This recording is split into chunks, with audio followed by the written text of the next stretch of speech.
CGQ Plus. So growing up in the early 80s was kind of this funny time for frozen dinners because, you know, microwaves were starting to become like a household item, but a lot of people still didn't have them. So you'd go to like the frozen food aisle at the store, there would be like frozen dinners for microwaves, and then there would be like the frozen dinners that you couldn't put in the microwave because they came in like metal trays. And when I was a kid, like 4, 5, 6 years old, I lived very close to my grandparents. They lived like a block away.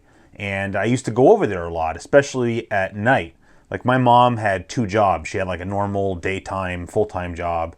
And then she had a separate part-time night job where like 2 nights a week she went to work for like 4 or 5 hours.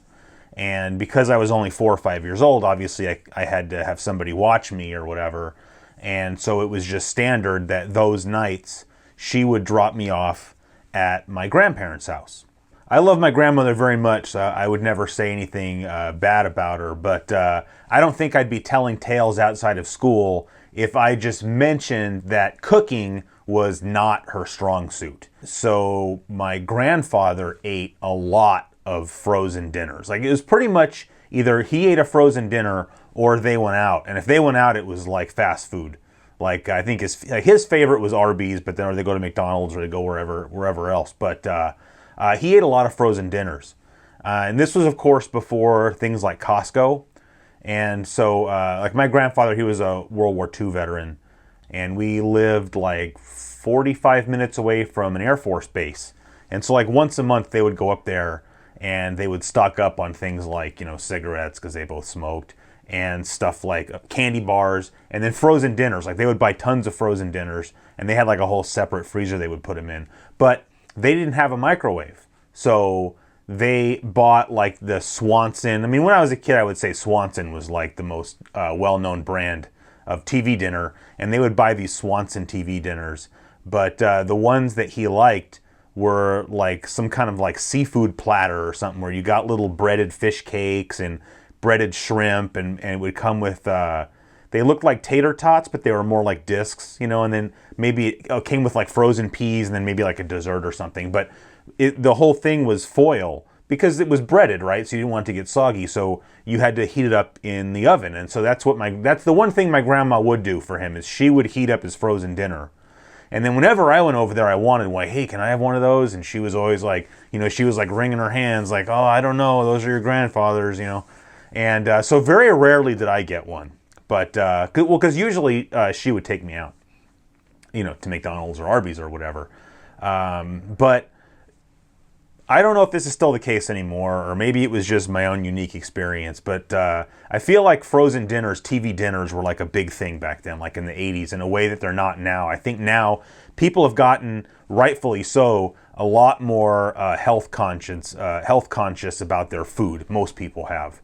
And so the idea that somebody would have like frozen food making up like an appreciable portion of their diet sounds crazy. But when I was a kid, I don't feel like it was that big of a deal. And what kind of got me started thinking about this again is I always love like delving back into like old school YouTube. You know, back when I think YouTube was a little bit more fun, which is kind of why I have this channel. You know, when somebody was just fooling around with a camera or whatever. I found some guy's channel. It was called like How Does It Rate or something. I don't remember exactly, but I just thought it was cool. Like it was some guy who was like in his 50s, and it kind of seemed like maybe he was single, and he would just go to like Walmart and buy food and then come home and prepare it and then like seriously review it. But he was getting like frozen dinners and stuff, and he would like even rate like each thing in the frozen dinner, like this dessert's not that good, but you know, these vegetables taste pretty fresh or whatever. And one of the things that he reviewed was somebody, maybe Marie Callender, I don't know, somebody's Salisbury steak dinner. And watching that was just like brought back like a lot of nostalgia for me because aside from the seafood platter thing that my grandfather had, Salisbury steak was easily my favorite frozen dinner. I think that was actually one of the ones he would eat too. But I just always really loved Salisbury steak. And so watching that just kind of made me crave for Salisbury steak. But, I don't really eat frozen food, because it's not good for you. And so for fun, I made from scratch Salisbury steak for my wife and I. And it was really good. Anybody, if somebody is watching this and has similar memories and I haven't had a Salisbury steak in 10 years.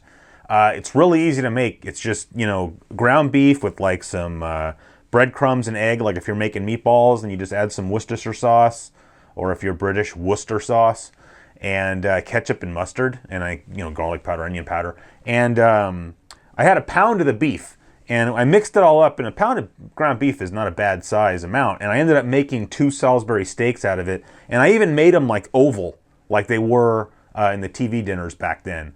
But to be honest, they were like really big, because they were a half pound at least, like a half pound before the breadcrumbs and the eggs.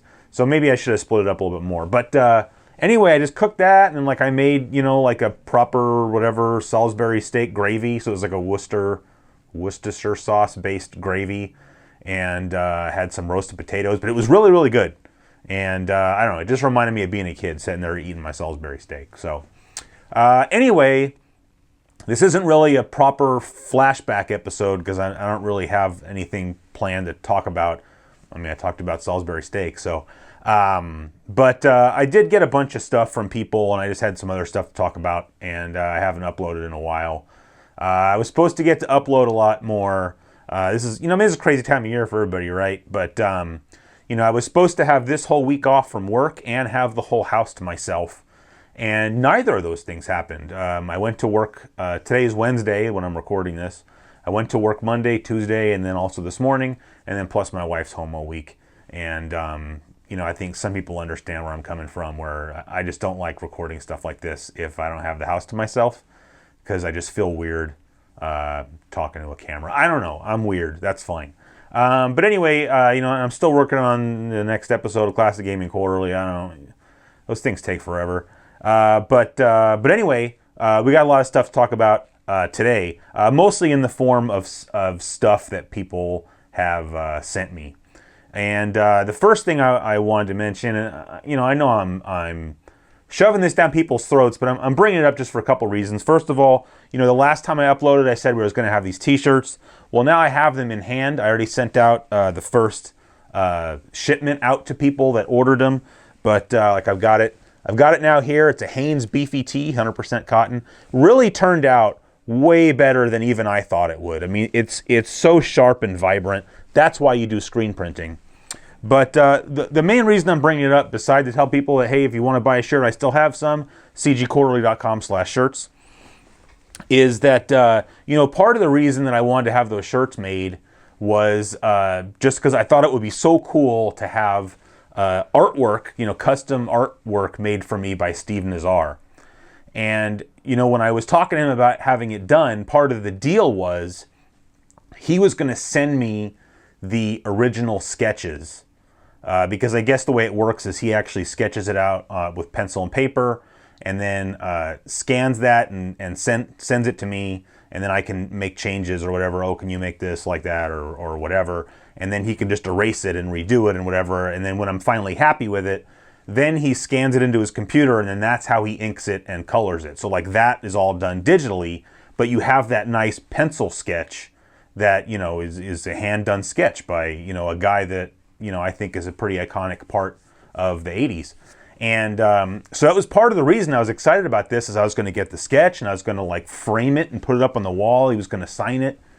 And so 2 weeks ago, I get this email from him, and he's like, oh, wow, I'm so... He was super apologetic. He couldn't find the sketch. He thinks he threw it out. He's like, oh, I think I must have thrown it away. I can't find it anywhere. He's just like, I sincerely apologize. I could tell just by the, his tone in the email that he really felt bad.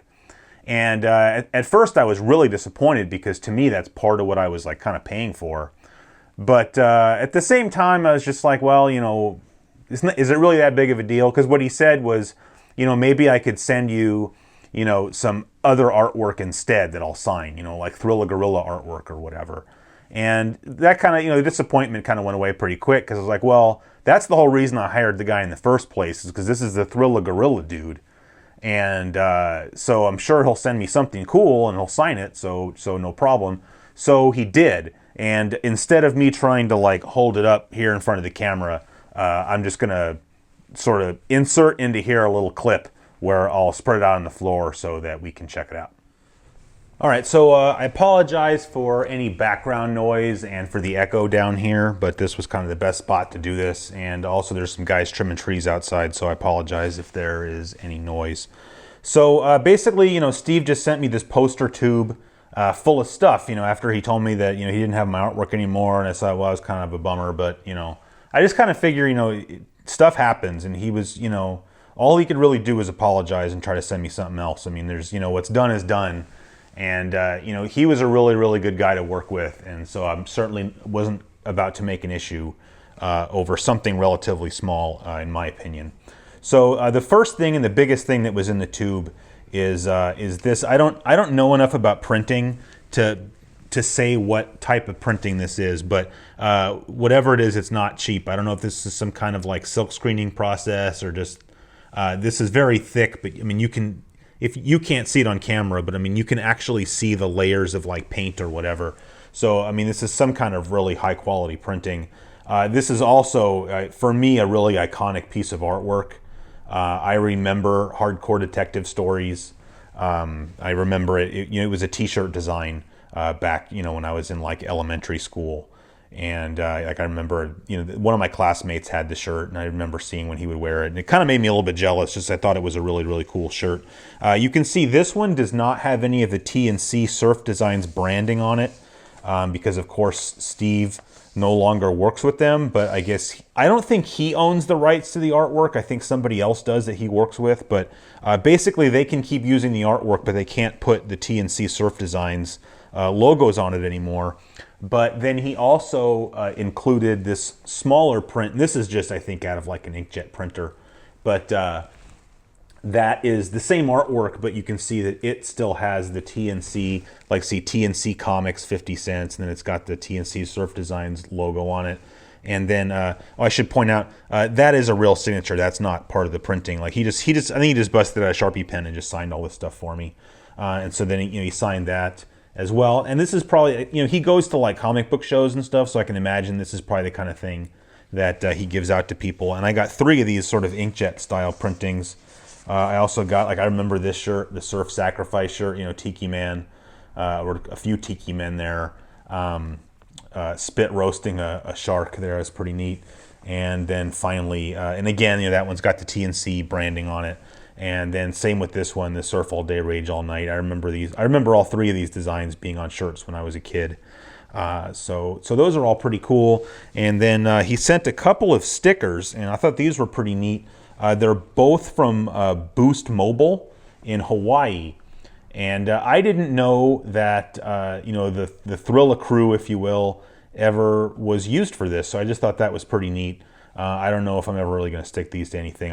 But they're pretty neat to have. You can see there, Thrilla's got the phone in his hand, and then Cool Cat, I guess, is selling black market phones. Not really sure. But then lastly, he sent me a couple pieces of, original artwork, or whatever you want to call it, hand-drawn artwork. I'm just going to flip one of these over so that there's like a white background to see them on. The first one, it drives me nuts because I recognize this design and I can't remember from where. But you see it's got like these alien dudes driving a helicopter. Sorry, that was out of frame. I can't see the screen on the camera from this angle, but yeah, it's got these 2 like alien dudes driving a helicopter, and of course he signed it there. And this is on like vellum style paper, and he signed it in ink, but the drawing itself is in pencil. But yeah, I can't remember what this design is from, but whatever, it's cool. And then sort of the coup de grace, if you will, is this one. Here you've got Thrilla Gorilla. It looks like, he's holding like a shark fin here, so this looks like it was probably part of a larger design that he did. And this one's in pen rather than pencil. But it's pretty cool. I mean, this is probably like a preliminary sketch for some kind of larger design, like I said. But those are just all really cool. You know, the whole reason that I wanted to work with Steve in the first place is just because, you know, these types of designs were just, like I said, an iconic part of my childhood.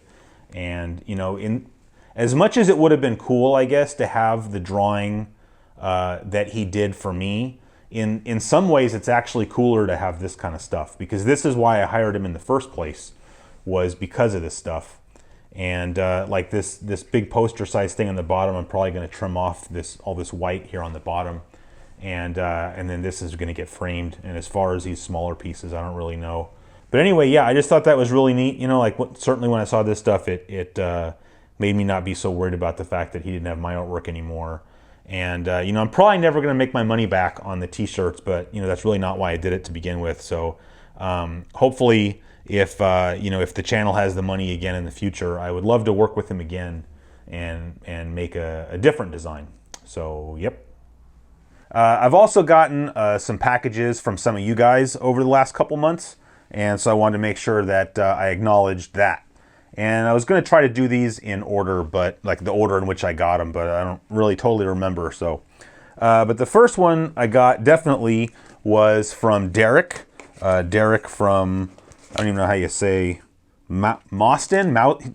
Derek from Wisconsin, let's just say that. Derek has been a fan of the show, I would say probably since the NHL 94 video. I think that's how we lured him in.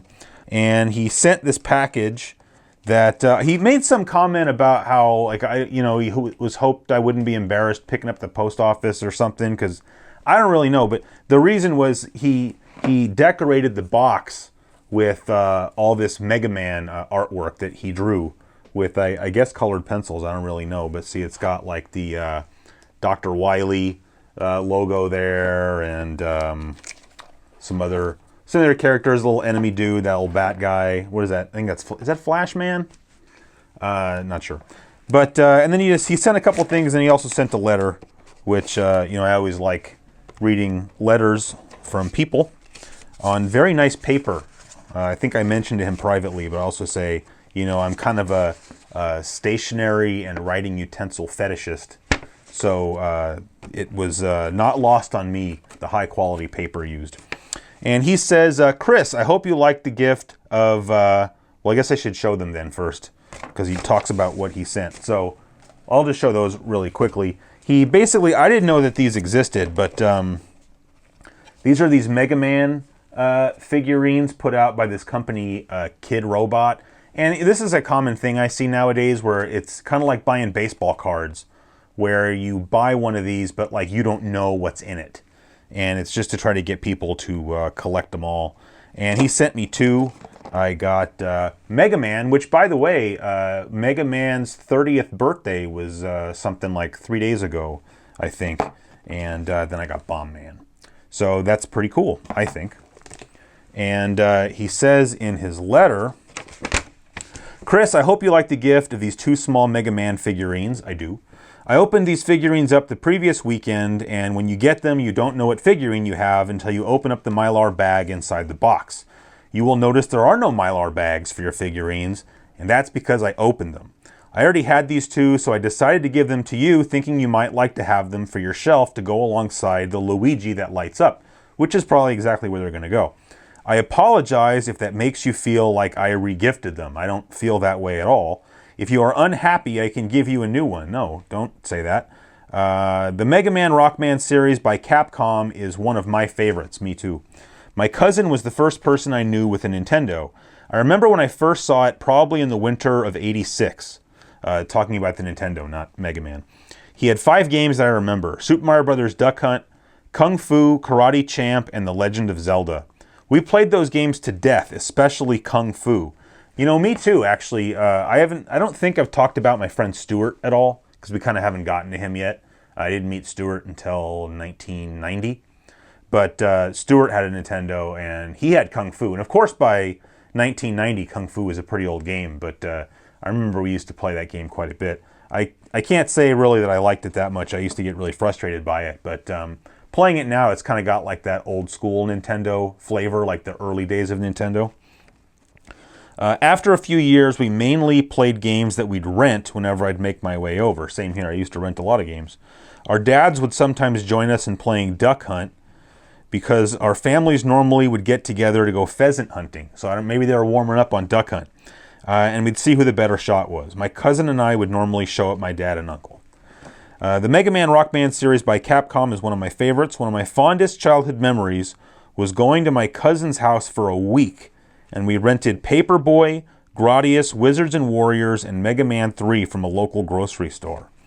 I think my cousin enjoyed Paperboy and Gradius more, but I enjoyed Mega Man 3 the most. With Mega Man 3, I loved the music, levels, and creativity of the game.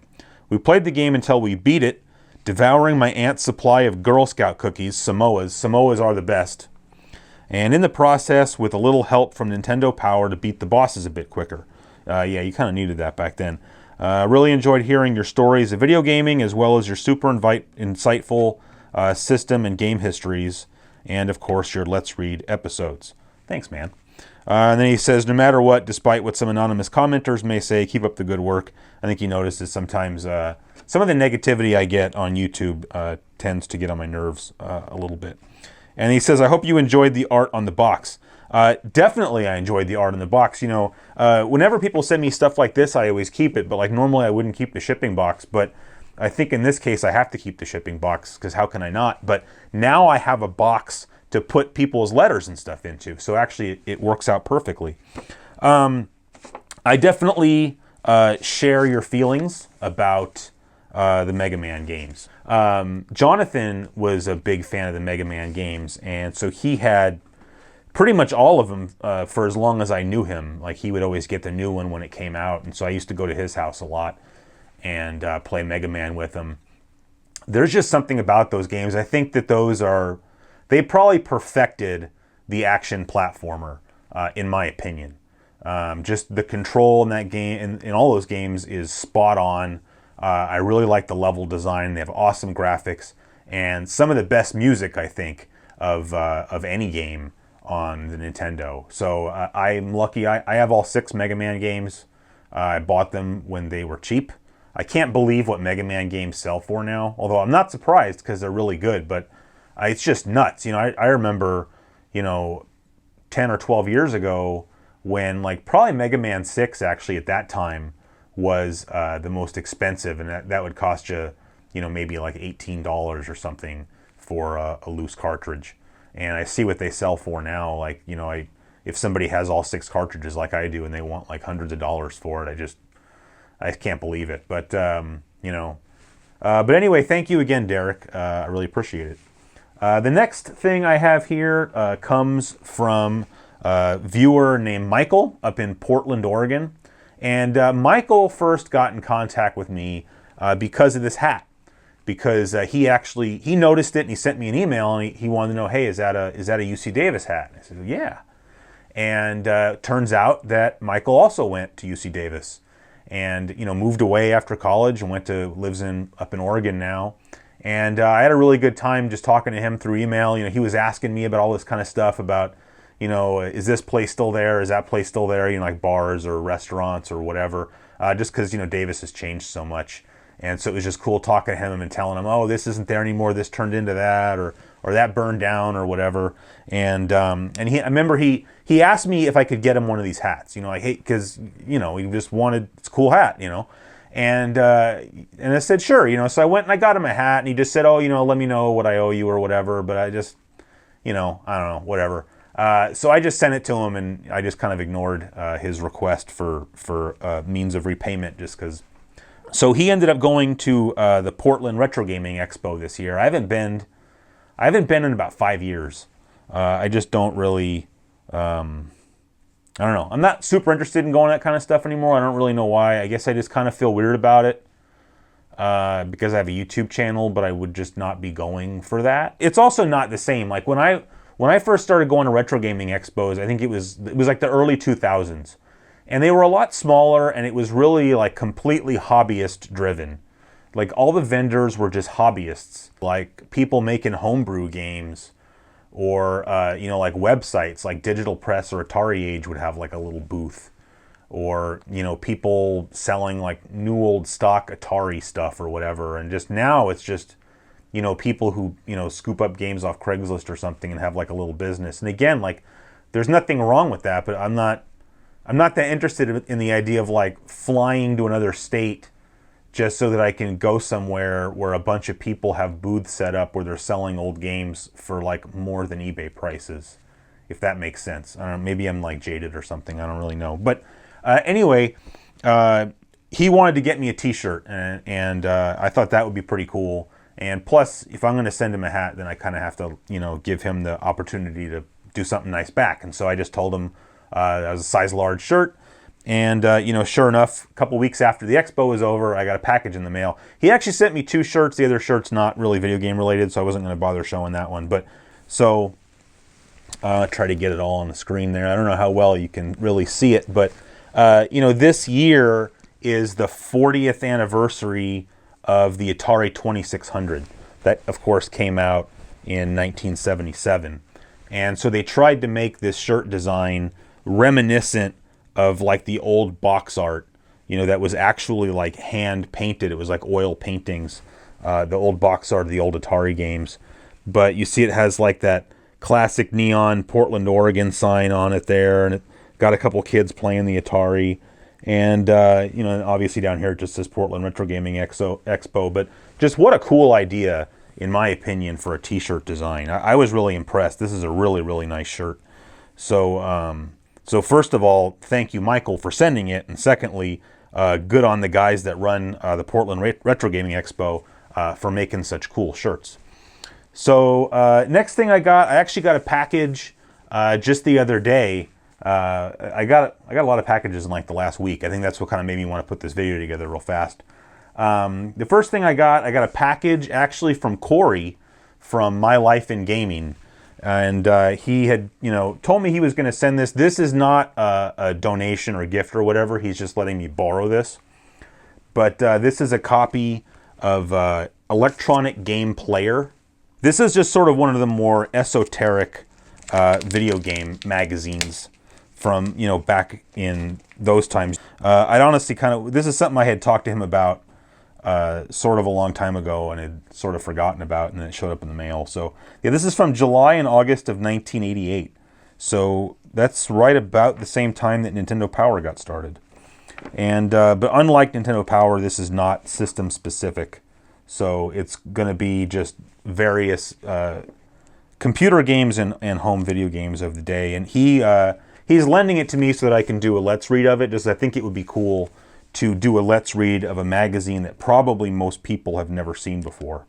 And it'll also give us a little bit of a chance to dive into home computer gaming back then, which I would like to do more of on my channel. So now when I'm done with this, I am sending this not back to Coury. I'm actually sending this into Retro Mags, because they're going to scan this in because they don't have this magazine in their database.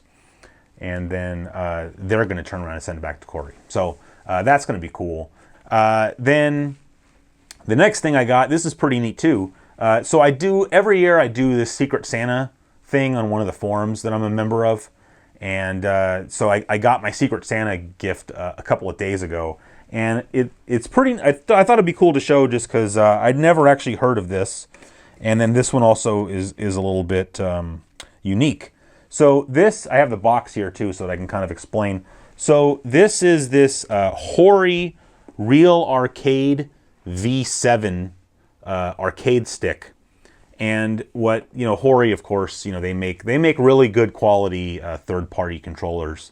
They have for a very long time. That they're still around.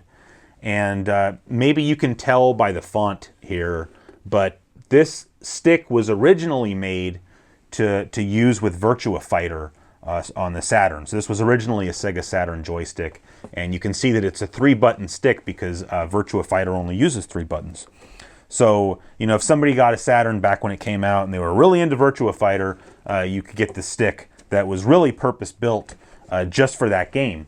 But this stick has been modified so that it no longer works with a Sega Saturn, but is rather now a Sega Genesis / Mega Drive stick, which makes perfect sense because it has 3 buttons. So somebody basically took it apart. I haven't opened it to look, but the guy just explained to me what the deal was. Someone basically took it apart and put in a Sega Genesis controller PCB and then just rewired the stick so that it goes to those instead. I did something similar a couple of years ago. I made like this little adapter so that I could use my Neo Geo arcade stick with my Genesis. But this is cooler, I think, for a couple reasons. This uses at least what appear to be legit arcade parts. They feel like it. This just sort of feels like your standard Sanwa joystick, and these just feel like standard Sanwa buttons. Now, this is a Japanese stick, so it has the convex buttons that don't have as strong of springs in them, and they're not clicky. And then the joystick is a lot more loose. This joystick has a square gate in it. And like for fighting games, I don't personally like a square gate. I like an octagonal gate, so that's what I have in my Neo Geo joystick. But for other types of games, a square gate is fine. And this is also a lot smaller than the arcade stick that I have. And so this is just cool to use with the Genesis. But the other reason I thought this was cool is I'm going to have another use for it, which kind of segues into the next package that I got. Basically, I'm going to make a little adapter that I can plug the controller cable into that is going to let me safely use the stick with the next thing I got, which is a little bit too big for me to just hold up in front of the camera. So much like I did with the Steve Nazar artwork, we're going to just insert a little segment in here where I'm going to explain this other extremely awesome donation to the show. All right, so as you can see, what we've got here is a Commodore Amiga 500. And about a year and a half ago, Todd, that's Todd from Todd's Nerd Cave, reached out to me and basically said that he wanted to give me an Amiga 500. And I don't know, I'm not even sure how he knew that I wanted one of these. I've wanted an Amiga for like literally years. Like, it's just not the kind of thing that I've ever seen pop up around here, on Craigslist or just wherever else. But, as a huge fan of the Sega Genesis, a lot of Sega Genesis games, especially the early ones, were ports of Amiga games. And I always thought it would be cool to go check out, the originals. But of course there are just tons and tons of games, awesome games on the Amiga that didn't necessarily make it over to something like the Genesis or the TurboGrafx CD. Something like Shadow the Beast for the TurboGrafx CD was originally an Amiga game. And so I'd just been kind of wanting one of these forever, and somehow Todd, maybe I said something on the forums at one point, I don't really know, but Todd knew that I wanted one, and so he just sent me a message and said, hey, I'm going to send you this Amiga. But there was a bunch of stuff that he wanted to do to it first. In fact, he actually has a video on his channel, where he had to take like a little road trip to a neighboring city, because he actually bought this on Craigslist, where he lives in Ohio, and but he wanted to do some mod work to it before he sent it to me. So even though this was like a year and a half ago, much like myself. Todd is married and has a job. Certainly, of all people, I can understand that. So, but anyway, it finally got here, I don't know, a couple weeks ago. And I had kind of forgotten, actually, all the stuff he said he was going to do. But it's pretty awesome. And you can see here, like I said, it's an Amiga 500. What this is here is a Gotek floppy drive. And if I just move the camera over, maybe you can kind of get a better idea. He actually had to make this cable. Normally a Gotek floppy drive emulator is meant for like an IBM PC. This is like a normal floppy connector for an IBM PC, but it's compatible with an Amiga. You just have to make an adapter cable, and so that's what he did. And then this is loaded up with a bunch of disk images. It's got this USB port in the front, and this is like a little USB thumb drive, and you can just load that up with whatever you want. And then when you boot the computer, you can pick what you want to load up. He also upgraded the little LCD screen in it to something a little bit higher resolution, which is pretty cool. Anyway, I'm not going to go into like how this all works and everything because that's not what this is about. But that's really awesome. Originally, I don't remember him saying that he was going to include that. I feel like the more time went by, like the cooler this system got. Like originally, he was going to send me the system, and he was just going to send me some floppy disks, like I mentioned that I specifically would like the Turrican games. Like, oh yeah, I'll make you some Turrican disks. But of course, he ended up not sending me any floppy disks because there was no need, because he ended up getting this GoTech floppy emulator instead, which is just incredible. And then the other two things that he did to it, right here, he put in these two switches. This one, you see it says DF0 external, DF0 internal, and what that basically does is sets which floppy drive is DF0, which is the first. It's like the Amiga version of like drive A. So if you want to boot from the real floppy drive, like if you actually have a game disk you want to boot from, then you would have the switch down, because then you'd put in the disk and start the machine and it would just boot up, say Turrican or whatever. But if you're going to use the GoTech emulator, which is what I'm probably only going to do, I don't even have any Amiga disks, then you flip the switch up, and then now it treats the GoTech as the boot drive. And then the other switch he put in over here is just a 50 hertz, 60 hertz switch, just because the Amiga was so popular in the UK that there is a ton of PAL software, like PAL exclusive software for it, and that way you can play PAL games at the proper speed. So that's pretty neat. And then he also included this little guy here. This is an adapter that lets you use a PS2 mouse with the Amiga. I think it also works with one of the Atari computers. I forgot which. Whatever it is, I don't have it, so it doesn't really matter. But yeah, so it basically adapts PS2 to the Amiga joystick port so that you can just use any old PS2 mouse. And then he actually even sent me a PS2 mouse. It was a brand new PS2 mouse too, which is awesome. And so that way I have a mouse. I don't have the official Amiga mouse, but he was saying that actually that mouse is better, just because I guess it's like higher resolution or whatever, that it actually will work better than an Amiga mouse. So I really have no intention of going and tracking down an Amiga mouse, at least for right now, just because I have no need to. Now, the reason I'm excited about having this, and well, I guess I should also mention, he sent me this SCART RGB cable so that I can use the Amiga either with my RGB monitors or with my FrameMeister or OSSC. So that is also very cool. I think he made that as well. But the reason I was really excited about having this is that I just really want to make some Amiga videos.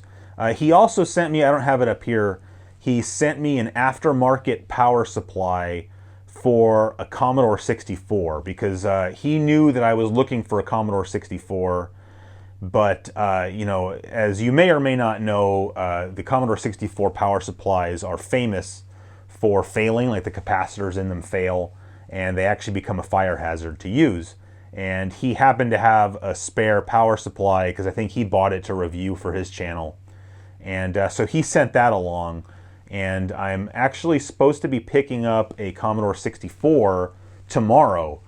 From a guy that I just know from Twitter, who is sort of semi-local to me here. I'm driving over to his house tomorrow to pick that up, so I'm pretty excited. And then just, back there on the chair is, obviously he included the power supply right there, the power supply for the Amiga. So, I mean, this is like just a complete Amiga setup, so I'm ready to rock as far as that goes. Now, he had told me that the best joystick or a game controller to use, in his opinion, was a Master System joystick. I know there are some people out there who feel that it is not 100% safe to use a Genesis joystick with an Amiga, and I did some reading of it on my own, and opinions are like a-holes, right? And some people think it's fine. Some people have been doing it for years, but Amiga hardware is not getting any cheaper, and obviously I don't want to have to replace this, so I personally am not going to take the risk of just straight up plugging a Genesis controller into this, especially because all you basically need to do to make sure you're safe is there are like 2 pins in the Genesis that you want to switch. It's like the 5-volt pin and the ground pin or something like, I forgot which, but so that's why I was saying, as far as that joystick goes that I got, I'm just going to make a little adapter that passes through all the pins but then switches the 2 pins that need to be switched, and then I can just go ahead and use any Genesis controller with this. But for some reason I just thought that Coury V7 joystick would be a pretty sweet one to use with this. So that's what I'm going to do. So anyway, Amiga 500 from Todd, Todd's Nerd Cave, awesome YouTube channel, and somebody who's been kind of an online buddy of mine since before either of us had YouTube channels. Like, Todd's just a super cool dude that I've known for many years, and very, very, very excited to have this. Looking forward to hopefully making some kind of like history of the Commodore 64 episode for the other channel, and then following that up with like a history of the Amiga 500. Looking forward to hopefully trying to do that maybe in the next year or something. So yeah.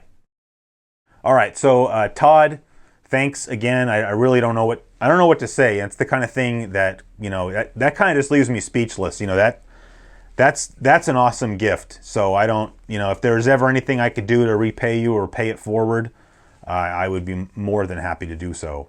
So I think that is about going to do it for this. I don't even want to call it an episode. It's going to do it for this video.